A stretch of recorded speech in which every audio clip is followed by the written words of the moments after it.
So holes like this, okay, they always present a challenge, and sometimes people have different ideas on them. Now you can always take a razor knife, okay, and you can map it out and you can cut out drywall, all right, and you can patch in a new piece and then tape around that.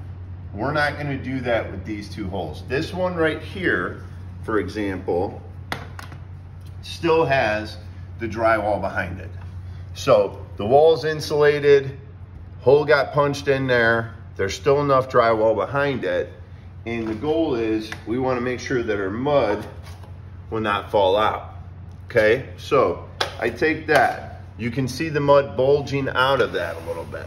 As I come through this, right, we see it's still bulging out, all right?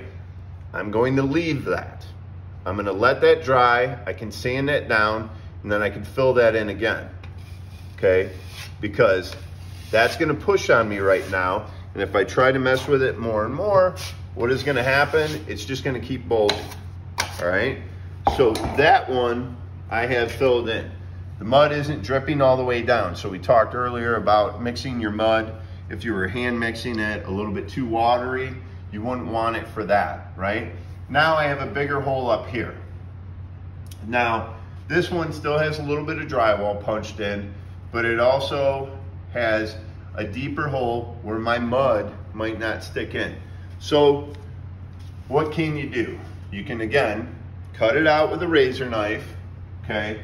And you can patch in a piece of drywall, or you can simply try to put something in there, and it could be newspaper, it could be whatever, to try to give it a little bit of a back, okay?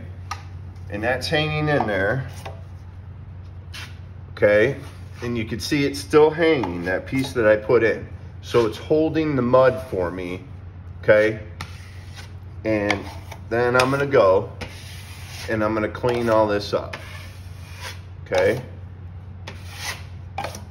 Now, that's a bigger patch, but you can see how it's hanging out a little bit, okay? Because that mud wants to push out. So what's gonna happen here is, I'll come through, I'll sand this off later, and I should be able to get probably just one more mud on it, sand that down, and I should be able to paint.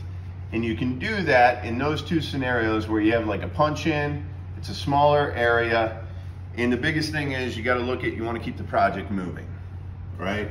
So you don't have drywall. So if you cut out a piece of drywall, you don't have any new drywall you can put in, right? So how do you keep the project moving where you can patch something like that and still have it look right when you go to paint? That's the easiest way.